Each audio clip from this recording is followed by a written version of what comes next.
omzum yükle doldu ama bende vazgeçmek yoktu. Bitmedi, bitmedi, bitirmedim.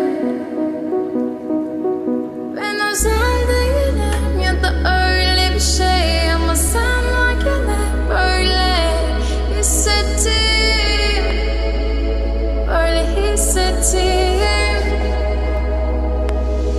Yanan her şey gülmüyor olmalı, bunu sen de hatırlarsın da artık